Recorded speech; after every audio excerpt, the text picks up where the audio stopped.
aku akan berikan kepada umat ini 3 hal. Yang pertama, al-istikhlaf, kekuasaan. Umat pasti berkuasa. Apa yang dimaksud kekuasaan? Ada wilayah yang mereka merdeka berkuasa. Tidak ada orang kafir yang berkuasa. Yang kedua, tamkinuddin. Din ini tegak.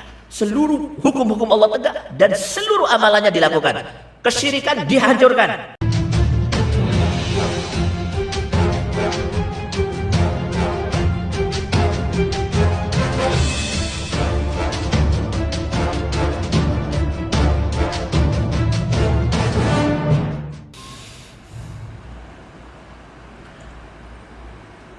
Saya wasiatkan pada diri saya juga pada semuanya, marilah kita tingkatkan takwa pada Allah Subhanahu wa taala. Ikhwanu fillah rahimakumullah. Saya selama di Balikpapan ini hanya setengah jam di masjid ini.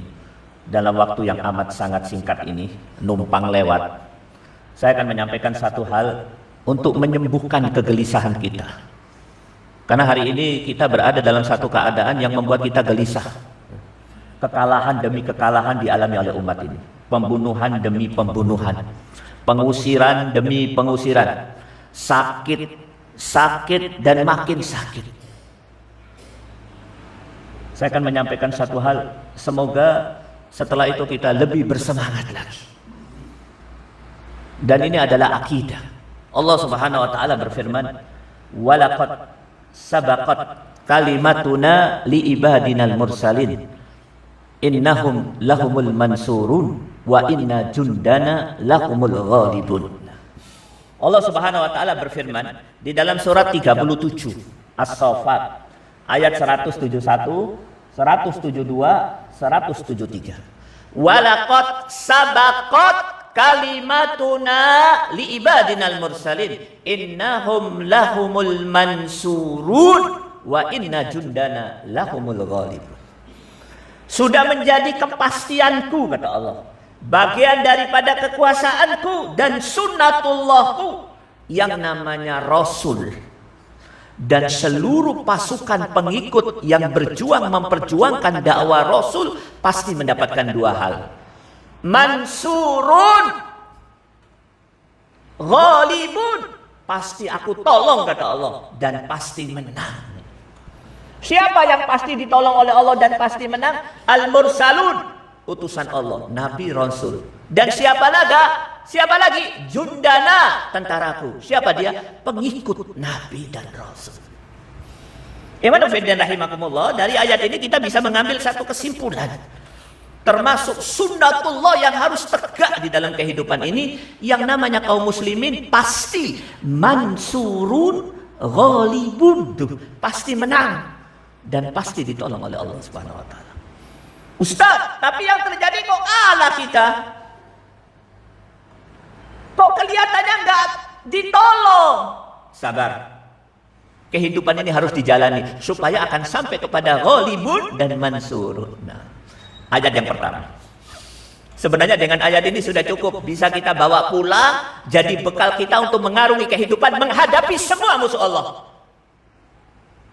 Tapi untuk lebih memperkuatkan lagi, saya akan berikan satu ayat lagi. Allah Subhanahu wa taala berfirman di dalam surat Al-Baqarah surat 5 ayat 3. Suratul Maidah ayat 3. Apa kata Allah? Al-yauma ya'isal ladzina kafaru min dinikum fala takhshawhum wakhshawni. Apa kata Allah? Kau tidak usah takut dengan orang kafir. Betapapun kuatnya mereka, dunia mereka kuasai, seluruh lini kekuasaan ada di dalam genggaman tangan mereka. Tak usah takut. Kewajiban kau hanya takut kepadaku. Kenapa ya Allah? Al-yauma ya'isal ladzina kafaru min dinikum. Pada hari ini orang-orang kafir sudah putus asa untuk mengalahkan kalian, mengalahkan Islam. Hari ini itu kapan? Saya buka tafsir, ternyata hari ini bukan hari ini. Dulu pada saat ayat ini diturunkan oleh Allah, yaitu pada saat Rasulullah mengadakan haji yang terakhir dalam hidupnya, yaitu haji wada, haji perpisahan. Di padang Arafah turun ayat ini. Apa kata Allah? Hari ini di padang Arafah, di zaman Rasulullah, beberapa saat sebelum Rasulullah meninggal, apa kata Allah?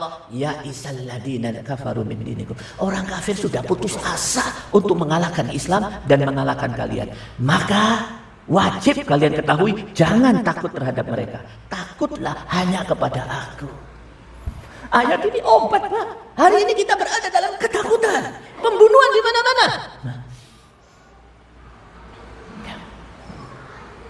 Di Afghanistan lebih dari 1 juta anak kakinya pincang. Sekarang sudah jadi bapak-bapak, ya. Mereka itu jadi anak waktu 20-30 tahun yang lalu. Kenapa? Kena ranjau kakinya. Di Uyghur 2 juta orang di penjara, 60 juta orang dibunuh dalam waktu 50 tahun. Di mana-mana, termasuk di tempat yang tidak terlalu jauh dari tempat kita. Apa kata Allah? Tidak usah takut sama mereka, takutlah kepadaku. Kenapa? Mereka sudah putus asa sebenarnya. Ayat yang kedua, Ustadz, dengan ayat ini cukup. Setelah mendapatkan ayat ini, kalau dia faham bagaimana meletakkan ayat ini pada tempat yang tepat, dan faham bagaimana meletakkan dirinya di hadapan hazanah ayat ini, sudah cukup. Terus selanjutnya kita pasti menang. Selanjutnya lakukan apa yang diperintahkan oleh Allah. Selesai. Tapi untuk lebih melengkapi, supaya dasar-dasar kita kuat, saya akan sampaikan satu hadis Nabi. Masya Allah, hadis ini istimewa. Saya akan menyampaikan hadis Nabi loh, Pak. Tidak main-main hadis Nabi. Hadis Nabi itu jumlahnya lebih dari 2 juta. Dan kita harus memahami semuanya, atau sebagian besar. Apa kata Allah? Nih. Falyahdaril ladina yukhalifuna an amri an tusibahum fitnah aw yusibahum adaban alim. Ustaz, kok serius ayatnya serius? Ini ayat Quran. Di dalam surat 24, surat An-Nur, ayat 63, apa kata Allah? Sepantasnya takut orang-orang yang menyelisihi perintah Rasulullah. Kenapa? Dia akan mendapatkan fitnah di dalam hidupnya dan akan mendapatkan adab yang pedih. Fitnah dalam hidupnya maksudnya apa? Hidupnya tidak pernah bahagia, tidak pernah puas dengan rezeki Allah. Di rumah cekcok terus, anaknya bandel, anak yang dia cintai menjadi duri dalam dagingnya. Fitnah, yaitu sesuatu yang tidak enak di dalam hidupnya. Ketemu kawan, benci. Punya duit, pelit, fitnah. Matinya masuk neraka. Apa sebabnya? Yukhalifuna an amri, menyelisih perintah Rasulullah. Apa sebabnya? Tidak pernah tahu hadis Nabi. Nah, saya akan sampaikan satu hadis Nabi. Apa kata Rasulullah? Innallaha, ini hadis ini masyhur. Innallaha zawaliyal ard fara'aitu masyariqaha wa maghariqaha wa sayablughu mulku ummati ma zuwiyali minha. Masyaallah hadis ini. Apa kata Allah? Allah Subhanahu wa taala membentangkan di hadapanku bumi. Aku bisa melihat ujung-ujung baratnya dan ujung-ujung timurnya. Dan apa kata Rasulullah? Kekuasaan umatku pada saatnya akan menyeliputi semua bentangan yang ditunjukkan oleh Allah kepadaku. Maknanya apa? Umat Islam akan menguasai bumi seluruhnya. Rasulullah yang bersabda. Ustaz, kita harus percaya. Kalau nggak percaya, kau akan dapat fitnah di dunia, adab di akhirat. Banyak maaf, ini urusan hadis ini kita di bawah standar loh.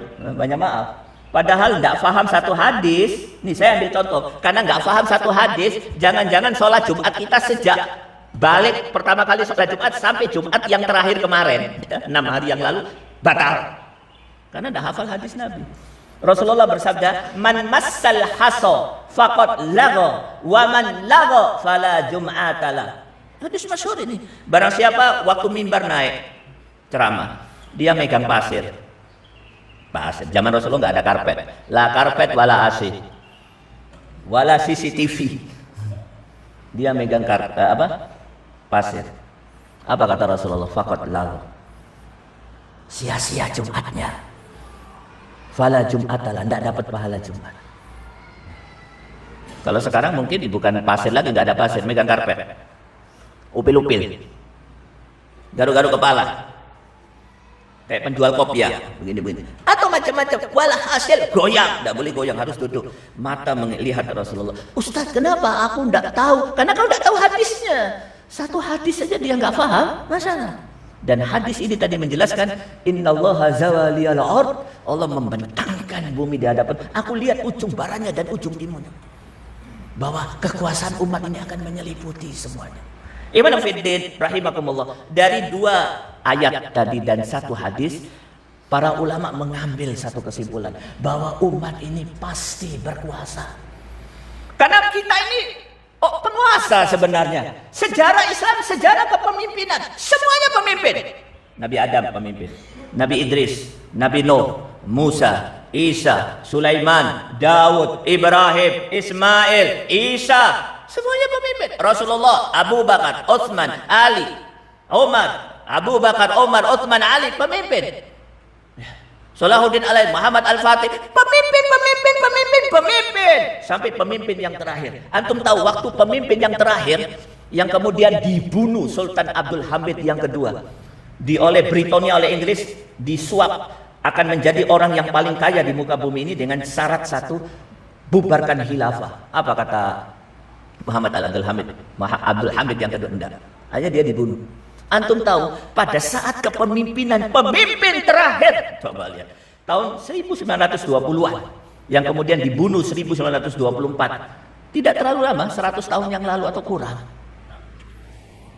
lebih, itu umat Islam masih punya wibawa. Seperti apa wibawanya dijelaskan oleh Syekh Abdul Azam di dalam kitabnya Pelita yang Hilang. Itu orang kafir kalau jalan di Turki ketemu papasan dengan orang Islam, orang kafir itu minggir. Umat Islam monggo jalan. Kalau orang kafir itu naik kuda, ada orang Islam jalan kaki, orang kafir turun dari kudanya, Assalamualaikum atau selamat siang, menghormat.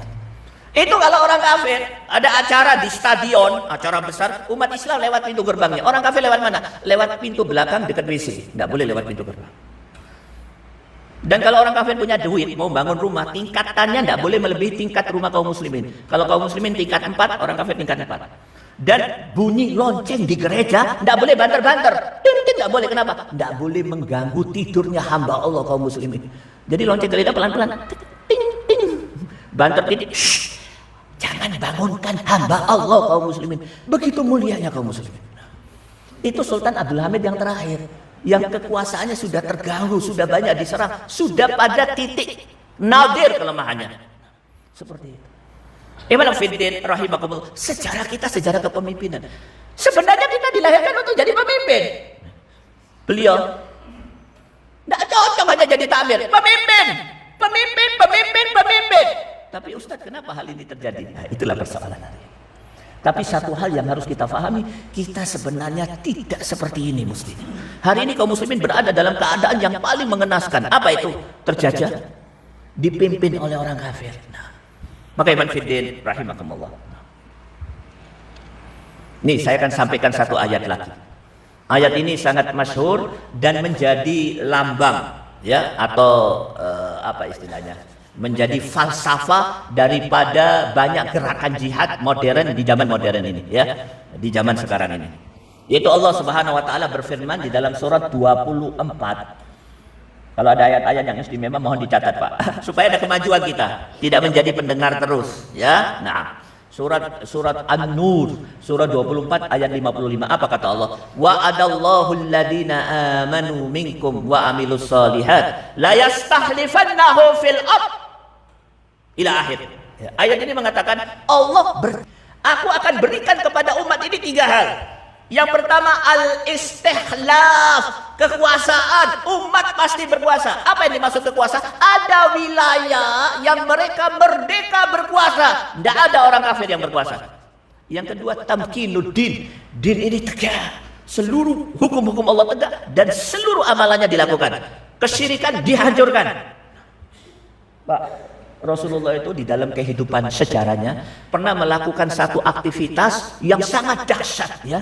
Satu kegiatan yang dilakukan ratusan tahun, berabad-abad, dihapus oleh Rasulullah. Kenapa? Karena kegiatan itu kesyirikan. Apa itu? 360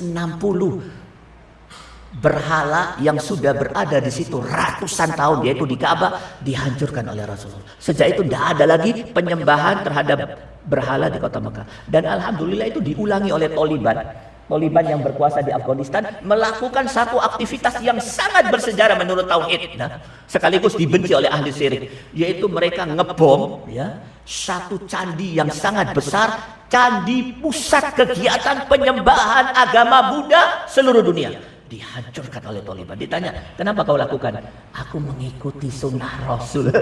Rasulullah menghancurkan 360 berhala. Hari ini aku hancurkan ribuan berhala dengan candi yang paling besar, tempat berkumpulnya agama Hindu di seluruh dunia. Di mana itu? Di Afghanistan. Tamkinuddin. Dan yang kedua, al-aman ba'dal khauf. Setelah kalian punya kekuasaan, kemudian di atas kekuasaan itu hukum Allah tegak. Yang ketiga, aku akan berikan kepada kalian apa itu? Al-aman ba'dal khauf. Kalian aman, tidak pernah takut lagi selama-lamanya, kecuali hanya takut kepada Allah. Seperti apa amannya? Seperti seorang wanita di zaman Umar Ibn Khattab di malam hari berjalan sendirian di ujung kota menuju kepada ujung kota yang lain. Tidak ada yang mengganggu. Seperti itu. Ustaz, kekuasaan kami tak punya. Paling banter jadi ketua takmir toh. Ya syukur-syukur ketua RT. Tapi ketua RT kan bukan kekuasaan tukang bikin KTP doang. Yang kedua, tamkinuddin. Din tidak tegak. Kemaksiatan ada di mana-mana. Penghinaan terhadap Islam ada di mana-mana. Yang ketiga, terus terang Ustaz, kami ini keweden, ketakutan. Ada suara tok tok tok, sudah ketakutan. Ya. Janji Allah pasti benar. Nah, Iman Fiddin rahimakumullah, ya, mungkin itu sebenarnya informasi yang paling penting yang mau saya sampaikan kepada Anda. Apa itu? Intinya satu, fala tahsyauhum, jangan takut terhadap orang kafir. Wahsyauni, takutlah terhadap Allah Subhanahu wa taala. Ini yang pertama. Nah, Ustaz, selanjutnya apa yang harus kami lakukan? Ini soal yang penting. Sebenarnya kalau bicara apa yang harus dilakukan banyak sekali, tapi saya sepakat menyampaikan seperti yang diinginkan panitia, yaitu hubungannya dengan dakwah. Jadi begini, sebenarnya ada dua hal yang harus kita miliki, bapak-bapak sekalian. Di dalam satu hadis, Rasulullah ditanya, su'ilan Nabi Sallallahu Alaihi Wasallam. Pada satu waktu datang seorang sahabat bertanya kepada Rasulullah, ya Rasulullah, ayu amal afdal, amal apa yang paling baik yang harus aku kerjakan, yang paling disukai oleh Allah Subhanahu wa taala? Setelah itu aku tidak perlu melakukan yang lain. Kata Rasulullah, al-imanu billahi wa rasuli. Kau beriman kepada Allah, iman kepada Rasul. Summa ay, yang kedua apa ya Rasulullah? Kata Rasulullah, al-jihadu fi sabilillah, berjihad. Pak, yang pertama sudah saya sampaikan, al-imanu billah. Di antaranya apa? Kita akan berkuasa. Orang kafir bakal keok. Allah pasti menolong kita. Islam pasti menang. Itu iman. Selanjutnya al-jihad fi sabilillah. Tapi kalau kita bicara jihad, sebenarnya ruang lingkup jihad ini panjang, ya. Ujungnya sampai ujung sini. Di antara jihad itu adalah usaha-usaha untuk mengarahkan umat menuju kepada jalan yang lurus, ya.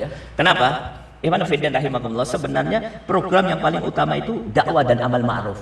Tapi kenapa jihad dilakukan? Li'izalati awaqi'ud da'wah, untuk menghapus dan menghilangkan duri-duri awaqi'ud yang menghalang dakwah. Li'izalati awaqi'ud da'wah, untuk menghilangkan duri-duri yang menghalangi dakwah. Maka jihad. Kenapa Rasulullah menyerang orang kafir? Didakwai tidak mau. Kenapa orang kafir diserang? Dia mengkafirkan umat, membawa umat kepada kehancuran, memaksa umat kepada kemaksiatan. Kata Rasulullah, harus dihadapi dengan tangan. Maka iman fiddin rahimakumullah, sebelum kita bicara jihad, maka kita harus bicara dakwah.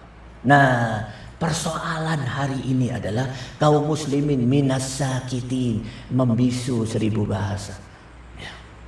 Membisu mulutnya untuk berdakwah. Iman Fiddin rahimahullah, ini persoalan penting.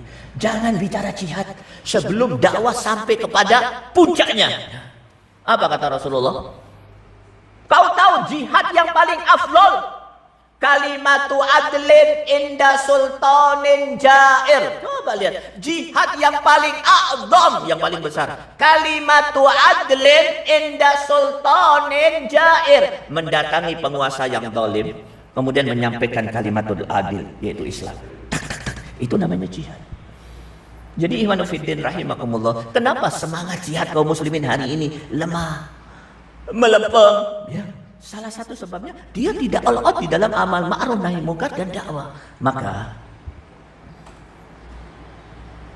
Pak, kalau dakwah kita berhasil, masjid ini setiap bulan dipugar terus, ya. Besar-besar. Setiap orang keluar bawa 3 orang. Besok bawa orang ke masjid, besok bawa orang. Ustaz, saya tidak bisa dakwah. Kalau tidak bisa, kau ajak tetanggamu ke masjid, ajak temanmu. Setiap bulan ini berkembang terus. Tapi saya lihat masjid ini kok makin sempit. Sempit. Ini persoalan. Pak, kenapa jihad di Afghanistan itu terwujud? Di antara pelajaran yang saya dapatkan, ya, sejarah saya pelajari kisah jihad di Afghanistan itu, salah satu sebabnya dakwah yang dilakukan oleh ulama-ulama pada saat itu, ya, tahun 1980-an, baik itu dakwah di kalangan mahasiswa yang dilakukan oleh Gulmuddin Hekmatyar maupun dakwah-dakwah yang dilakukan oleh para ustadz-ustadz, para mulawi, ya, para mulo di beberapa kota di Afghanistan dihalangi oleh rezim yang berkuasa. Maka terjadilah jihad. Ingat, dakwah dulu. Nah, kenapa kemaksiatan muncul besar-besaran sekarang ini? Karena dakwah tidak dilakukan. Banyak maaf Pak, Anda sadar atau tidak sadar, saya ingin menyampaikan satu rahasia. Kebetulan rahasia ini disampaikan oleh seorang pendeta mu'allaf. Dia masuk Islam. Cuman dia bilang sama saya, ya ahi Ustadz, kebetulan satu acara sama saya di tempat tertutup di satu kota di Jawa Barat, acara tertutup, kita undang banyak aktivis muslim, pembicaranya 2 orang, saya dengan dia. Dan ini kejadian 10 tahun, 7 atau 8 tahun yang lalu. Apa kata dia? Ustadz, saya akan menyampaikan satu rahasia, tolong sampaikan kepada umat. Tidak perlu sampaikan dari saya, karena saya sekarang lagi buron, ya, dari para gereja. Karena saya lulusan terbaik Vatikan, diharapkan menjadi pemimpin, tapi saya membelot dan saya masuk Islam. Apa kata dia? Nih rahasia yang pertama yang dia sampaikan. Yang pertama, hampir semua pemuda dan pemudi Kristen, terutama mereka yang kuliah, mahasiswa dan mahasiswi, tugas utamanya kristenisasi. Tugas nomor 10 kuliah. Yang pertama kristenisasi, yang kedua kristenisasi, nomor 10 baru kuliah. Mereka dididik untuk all out, mengeluarkan seluruh potensi terbaiknya untuk berdakwah. Kalau perlu, banyak maaf, sedikit vulgar. Kalau perlu, zinai pemudi-pemudi muslimah. Ya. Mahasiswi muslimah. Cari yang pakai kerudung, cari anak takmir, cari anak ustaz, zinai. Setelah dizinai, ancam dia nikah, masuk Kristen, atau kalau tidak mau masuk Kristen, selamat tinggal dengan perut buncitmu. Apa yang terjadi? Banyak pemudi-pemudi muslimah KO masuk Kristen. Dan kristenisasi dasar loh Pak. Yang kedua, dia buka rahasia. Ustadz, Anda tahu nggak? Kita sekarang sudah nggak lagi mengirim pendeta kemana-mana, kuno. Pendeta pastor nggak kita kirim ke desa-desa, nggak, kuno, ketahuan. Apa yang kita kirim? Yang kita kirim dokter, ya, bidan, tukang kredit, ya, kemudian teknokrat dan lain sebagainya, profesionalis. Tugas utamanya kristenisasi, sambil melaksanakan fungsinya sesuai dengan bakatnya masing-masing, supaya kristenisasi terselubung. Nomor 2. Nomor 3, ini lebih dahsyat lagi Pak. Kita harus tahu dan berhasil. Ustadz, kita sekarang tidak memasukkan mereka ke Kristen lagi, itu kuno, tidak perlu dikristenkan. Cukup diapakan? Jauhkan mereka dari Al-Quran, jauhkan mereka dari Islam. Itu menurut kami sudah Kristen dan akan menjadi kawan kami dan akan menjadi musuhnya kaum muslimin. Pak, banyak maaf nih. Coba antum keluar di Balikpapan ini mulai Jumat malam. Atau enggak usah Jumat malam, Sabtu pagi sampai Ahad malam keluar keliling kota. Apa yang terjadi? Saya keluar. Saya di Surabaya keliling sama iwan-iwan mulai Sabtu pagi atau kadang Jumat malam sampai Ahad malam, kita keluar keliling. Apa yang terjadi? Masya Allah, terjadi satu pemandangan yang beda dengan 5 tahun yang lalu. Apa itu? Hampir setiap gereja penuh padat dengan orang-orang di dalam. Mobilnya antri di mana-mana. Belum pernah terjadi 5 tahun yang lalu. Mulai Sabtu pagi sampai Ahad malam semua gereja penuh. Ada apa ini? Nih banyak maaf, aktivitas mereka di gereja tidak ada kaum muslimin yang tahu, tidak ada yang masuk. Tapi aktivitas kaum muslimin di masjid diketahui oleh mereka. Mereka nyamar, bahkan sekarang nyamar menjadi hijaber. Nah, kajian saya di Sidoarjo beberapa bulan yang lalu, ada beberapa ibu-ibu curiga ada wanita pakai jilbab, masya Allah rapi. Datangnya terlambat, pulangnya duluan, sholatnya rada aneh, sholatnya pakai cadaran, sampai sholat pakai cadar. Mereka curiga, ini bagian daripada musuh masuk. Beberapa bulan yang lalu, jangan-jangan orang-orang Kristen atau orang-orang Islam fajir munafikin yang keberadaannya selalu berusaha untuk menyerang kaum muslimin. Maka iman fiddin rahimakumullah, kenapa hal ini terjadi? Banyak maaf. Salah satu sebab dan sebab utamanya kaum muslimin diam, tidak mau berdakwah. Nih, saya sampaikan satu ayat yang diinginkan oleh panitia untuk saya sampaikan. Ayat ini masyhur kalau kita bicara tentang fikih al-amru bil ma'ruf wan nahyi anil munkar atau fikih dakwah. Hadis ayat ini selalu ada, selalu dicantumkan. Yaitu Allah Subhanahu wa taala berfirman di dalam surat Al-Baqarah 159 160. Apa kata Allah? 159 160. Apa kata Allah Subhanahu wa taala? Innal ladina yaqtumuna ma anzalna minal bayyinati wal huda min ba'di ma bayyanahu linnas ulaika yal'anuhumullah wa yal'anuhumul la'inun. Pak, tidak ada keadaan yang paling menyulitkan buat manusia selama dia hidup kecuali yal'anuhumullah wa yal'anuhumul la'inun, dilaknat oleh Allah. Sikap Al-Khaliq, pencipta terhadap makhluk yang paling jelek, ya laknat. Dilaknat oleh Allah, dilaknat oleh seluruh penglaknat. Saya buka tafsir, seluruh penglaknat itu semua malaikat melaknat lu, seluruh manusia melaknat lu, seluruh binatang melaknat lu, binatang semua melaknat dia, aku laknat dia. Apa sebabnya? Karena satu kesalahan. Banyak maaf. Ayat ini mesti waktu kita kelas 4 SD, Pak, sudah kita paham. Masuk ke dalam dada kita. Cuman saya karena kesalahan teknis, nggak tahu bapak kita terlalu banyak makan lontong sayur mungkin. Guru-guru kita tidak menjelaskan ayat kepada kita. Yang ada di kepala guru-guru kita kebanyakan matematika lebih penting, komputer lebih penting, bahasa Inggris lebih penting, ya, lagu kebangsaan lebih penting dihafalkan. Ayat ini harus kita hafalkan. Apa sebabnya dilaknat? Innal ladina yaqtumuna ma anzalna minal bayyinati wal huda min ba'di ma bayyanahu linnas ulaika yal'anuhumullah, yaitu menyembunyikan Al-Qur'an. Apa yang dimaksud menyembunyikan? Dia tahu ini perintah Allah, dia tahu yang dilakukan salah, dia tidak ngomong. Yal'anuhumullahu wa yal'anuhumul la'in, menyembunyikan ayat Allah Subhanahu wa taala. Dia tahu amalannya salah, dia tahu itu satu kesalahan dari ayat-ayat Allah, dan dia diam. Yaqtumuna ma anzalallah, menyembunyikan ayat-ayat Allah. Banyak maaf, ayat ini yang paling banyak dilanggar oleh kaum muslimin. Saya buka kitab-kitab amal ma'ruf nahi munkar, apa kata penulisnya? Mereka sepakat ayat ini sebenarnya ingin mengatakan bahwa yang namanya amal ma'ruf nahi munkar, yang namanya dakwah, kewajiban semua kaum muslimin. Tidak ada pengecualian. Semuanya. Ustaz, saya semua. Saya tidak bisa bicara. Ada caranya. Apa kata Allah? Wal mu'minun wal mu'minat ba'duhum awliya'u ba'd ya'muruna bil ma'ruf wa yanhauna 'anil munkar. Orang mukmin laki, orang mukmin perempuan, mereka harus bersatu padu untuk apa? Amal ma'ruf nahi munkar. Bersatu padu. Ustaz, saya tidak bisa ceramah. Ya, pengaruhmu. Saya tidak punya pengaruh, tapi duit banyak. Duitmu. Saya tidak bisa apa-apa, Ustaz, kecuali mengajak orang ke masjid. Ajak orang sebanyak mungkin ke masjid. Ustaz, saya hanya doa. Semua orang bisa doa, bro. Semua orang bisa berdoa. Hah? Kenapa? Mati.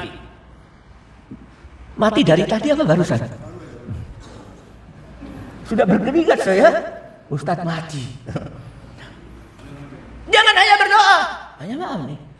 Maka iman fiddin rahimakumullah, di masa sekarang ini yang harus kita lakukan kerjasama melakukan dakwah.